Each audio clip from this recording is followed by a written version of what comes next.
Welcome to the Iron Self podcast, where we jump into health, fitness, mindset, and becoming the best version of yourself. Today with your hosts, Mike and Kayla Minion. Welcome back to the Iron Self podcast. Good morning, everybody. So on today's podcast, we're talking about redefining ourselves. What does that mean? What does that look like?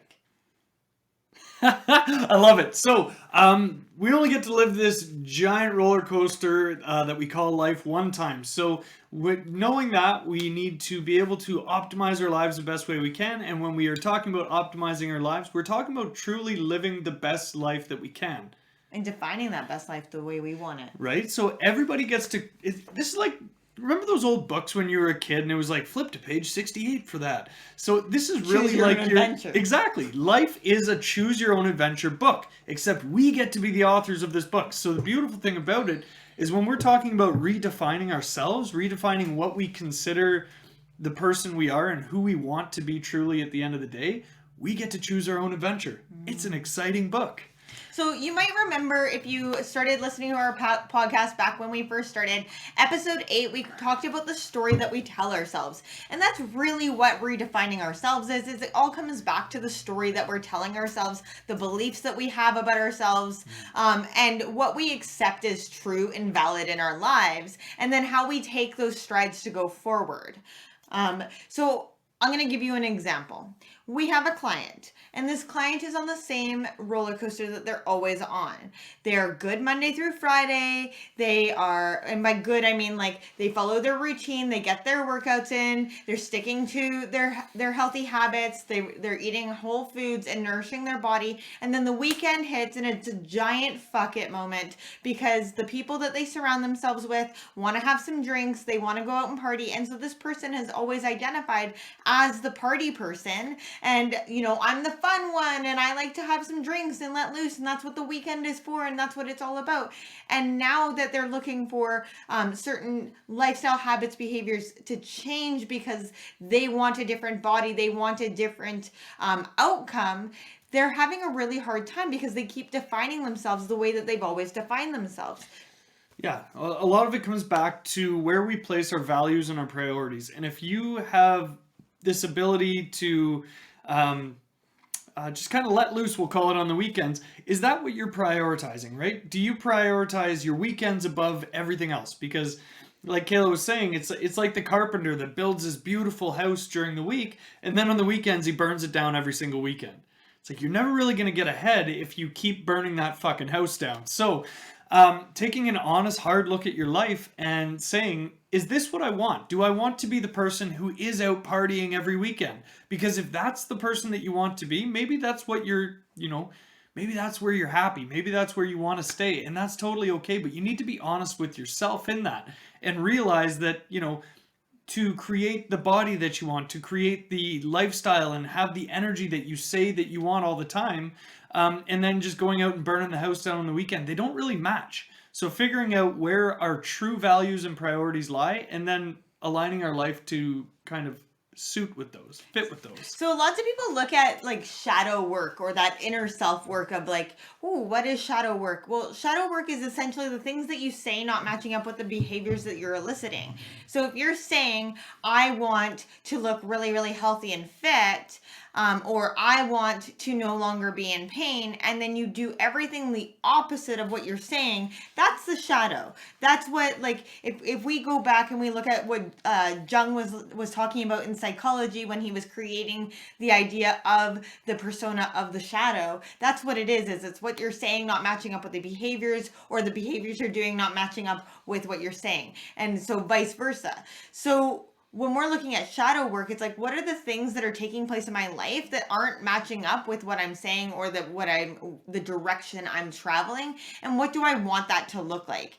I know for Mike and I, we have taken some good deep dives in these last several years to really redefine who we want to be in the direction we travel. I mean, when we met each other, we were both partiers. We were both out to always have a good time. You know, the YOLO mentality.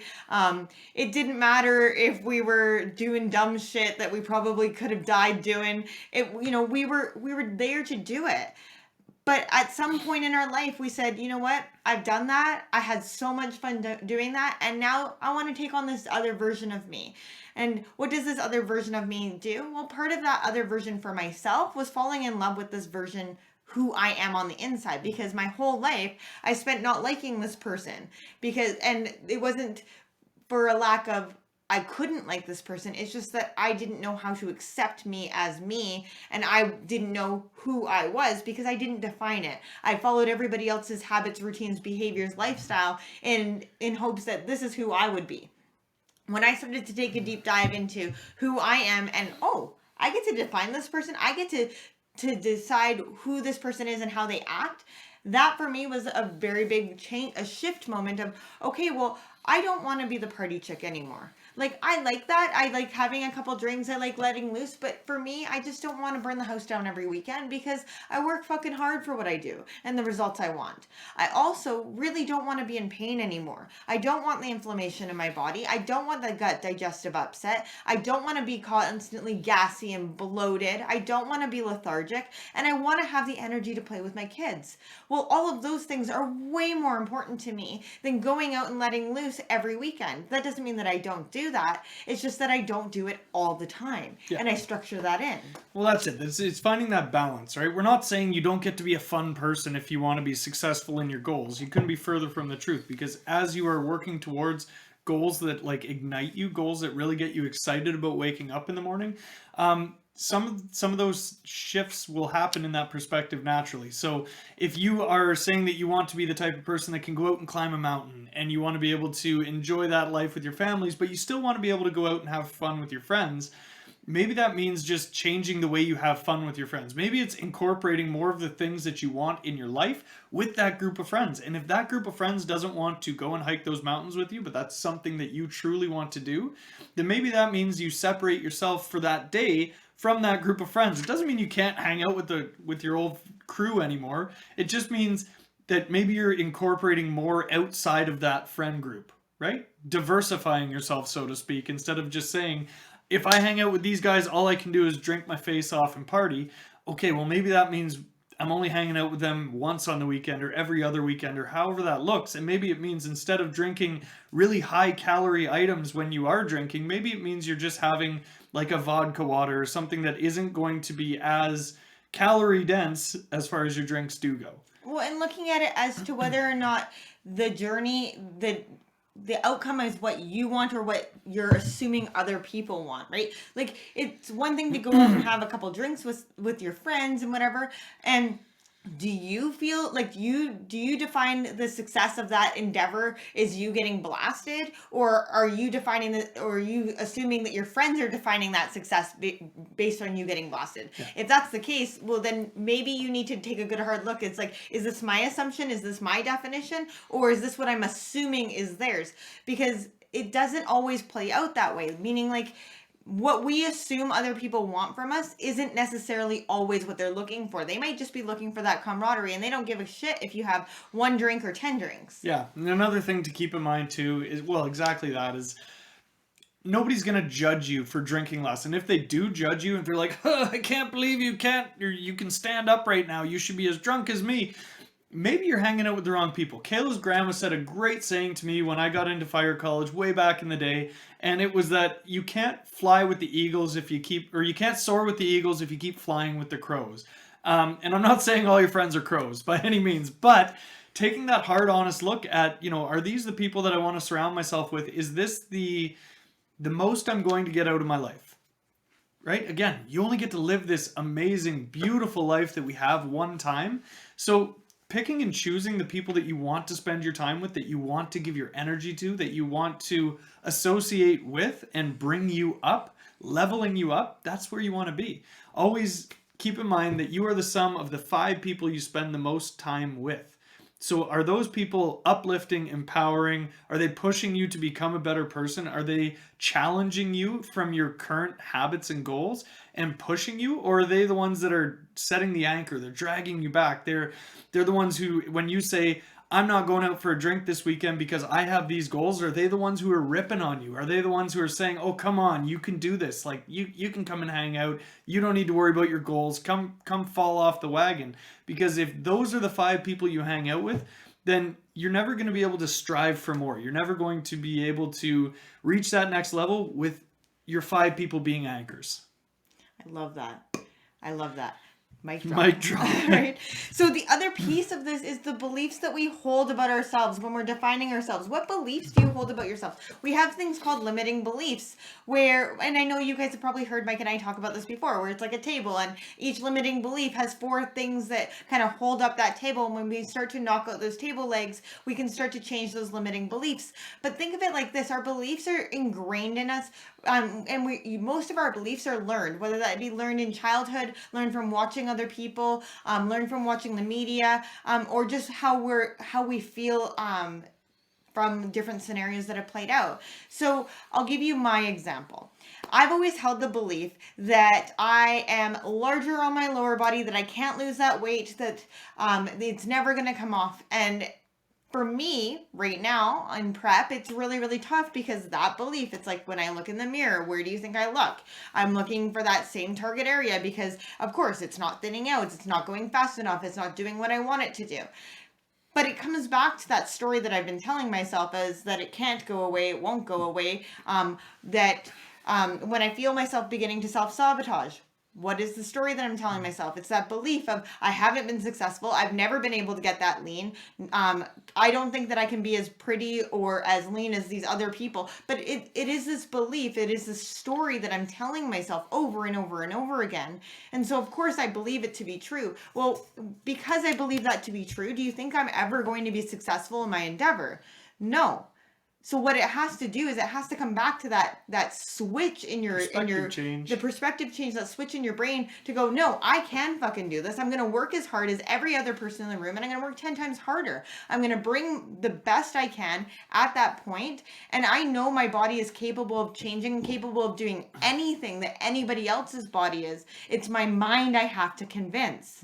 I love that. I absolutely love that. And it's so true that our words hold that much power. A lot of people don't assume that, just that internal dialogue, how we speak to ourselves or how we verbalize our feelings out loud, how much power those hold. And for anybody who doubts that, I'm going to throw it in the show notes, Dr. Emoto's water experiment, where he literally freezes water molecules after he has spoke either kindly or negatively towards this water. And when he speaks kindly to the water, guess what? It freezes into this beautiful snowflake. And when he talks shit to it, essentially, when he's like, you're a piece of garbage, water, when he talks down to the water and then freezes it, it freezes into not a snowflake, but just this erratic. It's kind of ugly, yeah. It's just ugly. That's the only way you can say it. Now, this was a controlled experiment, and you got to think, if our words have that much power to switch from this beautiful snowflake to just this piece of shit, we are 70% or better of water. Our bodies are made up of that. So what does that do to our internal environment if we are speaking negatively? If we are saying, I will never lose the weight off my lower body, I can't, I've tried, I never will, then your body believes that. Our mind is so fucking powerful. Again, another experiment that they did, this crazy Russian experiment. They couldn't actually do it in the States. They had to go to Russia to do this friggin' thing, where they had a poker sitting in a fire, and they hypnotized this group of people, and they told them that they were going to take this red hot poker and burn them with it. That's why they had to do it in Russia. They wouldn't do it in the States because they weren't allowed to. Anyways, when they did this, and they took a ballpoint pen. What they ended up doing was just taking a regular ballpoint pen and touching it to their hands and telling them it was that red hot poker. And all of these people developed a burn on their hand where they got touched with a friggin' ballpoint pen. That's how powerful your mind is. So if you are constantly talking shit to yourself, saying you can't do this, you'll never be able to, you sure as hell won't be able to, because your brain is that fucking powerful. So you need to get that in your mind and start switching that story that you tell yourself. Start bringing positivity. Start bringing energy into everything you do with that positive, high energy, high vibrational energy to create the life that you want. Define the life that you want. Right. We hear about visualization all the time, right? People talk about visualizing your outcome, visualizing the win, having a vision board, having a greater vision for a direction that you're traveling, whatever that might be. That's internal. That's an internal thought. So people think, oh, well, my words have power, but your thoughts also have power. So your words and your thoughts are equally as powerful inside of your body. You got to think, we are all energy. And so that energy has power. And the law of energy says that energy cannot be destroyed. It can only be transferred, right? So whether, if it's like if you walk into a room and you can tell that like people were talking about you, you can feel that. Dead silence. Right? Or you can, if it was a really heavy subject, the air feels heavy in that room. So you can feel that energy when you walk into a space. And if you're in a really good mood and you walk into a space and the energy is really heavy, you'll feel your energy drain and come down. And it's all about that change, that shift in energetics. So that comes back to your thoughts, that comes back to the words that you're using. They say, oh, okay, well, when you get into a meditative state, you get into that theta brainwave state. It allows our body to relax. We come into that parasympathetic state. That's really, really important for our body and for our mind, because it allows our mind to essentially deload, and it allows our energy to begin to shift, to begin to heal, to begin to sweep out all of the stuff that is no longer serving us. What they found with meditation is that the benefits of meditation are only actually seen after 2 to 3 months of regular meditation practice. So if you're a person that you're meditating every once a week or whatever, you might not see the benefits of that meditation in changing your mindset, changing your thought process, until you begin to commit to it on a consistent basis for 2 to 3 months. If you're ready to make a change in your life, step into the best version of you, check out our Iron Self Transformation Program. Find more info on our website, www.ironbodycoach.com. So then where do we come back to? How do we create more of those positive feelings, more of those positive words to redefine that story? And that comes back to looking at the things that you're grateful for. Gratitude. That's what I was going to say. Starting to bring some more gratitude into your life. Learning how to appreciate the small things. I mean, there's so much on a day-to-day basis that we can be grateful for if we're looking. And again, the more we look for it, the more opportunities that you will see to be grateful in your day too. When you start a gratitude practice, you might be like, oh, I don't have much to be grateful for. It's like, well, if you actually pay attention to it day to day, week to week, as you are more present in your days, you're going to notice more things, more opportunities for that gratitude and more opportunities for yourself in this life as well. So again, it comes back to redefining the way that we think about our days, the way that we think about our lives. That positive mindset can really start to change and shift your entire life. Exactly. And so when we look at redefining ourselves, it's not just a compilation of the story that we're telling ourselves. It's the beliefs we hold about ourselves. It's the words that we're using with ourselves. And it's the thoughts that we have, right? So whether that thought be positive or negative, you got to understand on a molecular level how that actually impacts your entire being, how it impacts your entire energy. If you're constantly telling yourself, I'm drained, I'm tired, I'm drained, I'm not getting enough sleep, oh, everything bad always happens to me. It will constantly keep showing up in your life, because that's the vibration that you're vibing at. That is the energy that you're putting out to the world. That is the way that you are changing the cells in your body. If you start telling yourself, I can do this, I can achieve this, I'm going to do this, there is no other way, there is no other option, then the changes will take place. The changes will happen in that way. I mean, think about it as the burning the boats mentality. So we often have clients come to us and they're 1 foot in and 1 foot out. I've been mediocrely successful in the past, or I haven't been successful in the past. So I'll kind of commit to this program until I start to see results. And then when I start to see results, that's when I actually get committed.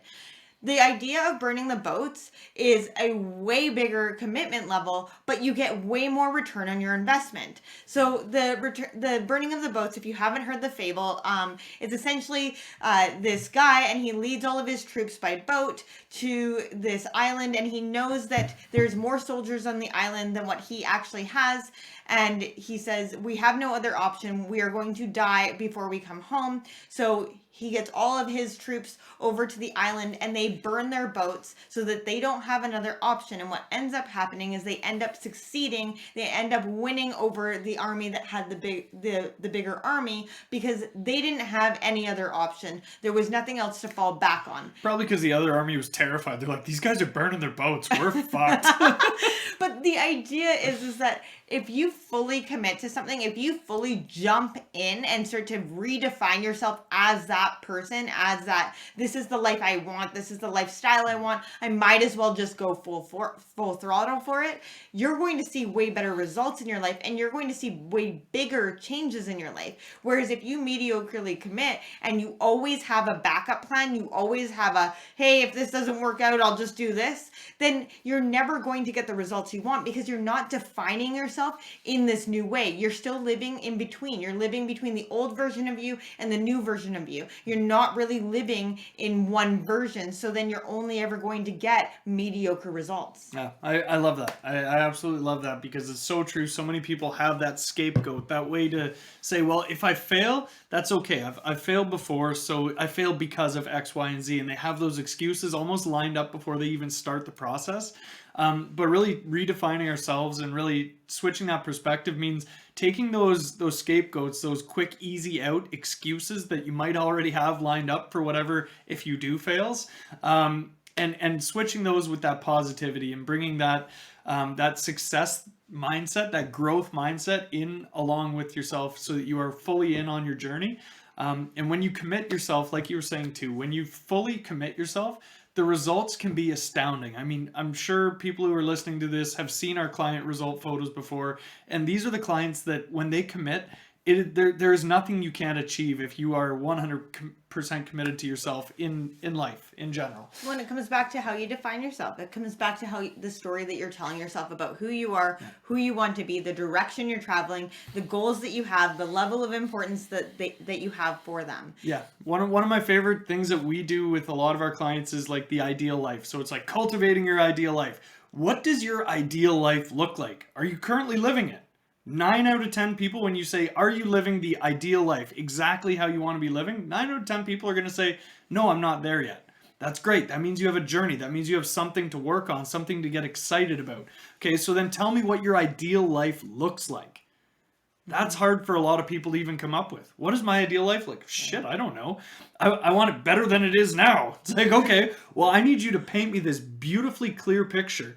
Tell me, it can be fucking crazy. If you want to be a billionaire, if you want to be the next Elon Musk, that's cool. But you need to have a clear idea of what that ideal life looks like and then start setting up your markers on how you're going to get there, right? It doesn't mean it's going to happen overnight. Nothing worth getting, you're going to get overnight. I say that to everybody. Nothing worth having comes overnight. You're not going to be able to just wake up and be this jacked person or wake up and have lost all the weight that you gained over the last 10 years. It's not going to happen like that. But when you have this ideal life, when you have this idea of here is what I want my life to actually look like, okay, well now we have somewhere to work towards, right? Life is an evolution. We should always be growing. We should always be learning. We should always be improving our situation, whatever that looks like. So when we know that, and we know that we want to be on this constant course of betterment, of improving our lives, well, now we have somewhere to go. So now we just got to figure out how we're getting from A to B.